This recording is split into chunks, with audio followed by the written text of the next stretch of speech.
Ako'y narinig ngayon sa bayan ng San Jose, sa may palengke.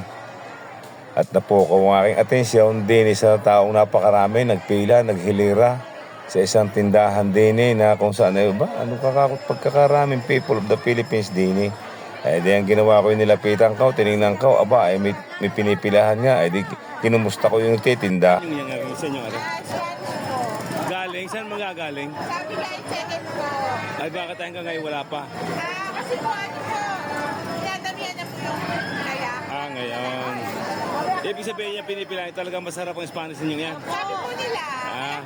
Kaya pala pila, Sobra naman ang pila na rin, masarap.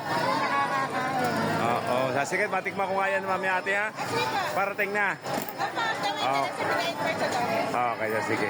Nang dumating na nga ho, ang pinakahihintay ho ng mga nakapila ho din ay hindi na ho magkamayaw ang mamimili at saka ho yung magtitinda ay hindi malaman kung sino uunahin. Ay ang mga mamimili ay gusto naman siya mauna.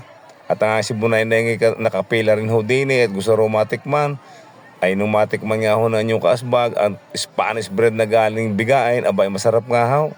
At kahit ho maghapon ay hindi ho natigas ang pagkakamasa, ay pumunta na ho kayo din sa bayan ng San Jose tuwing linggo.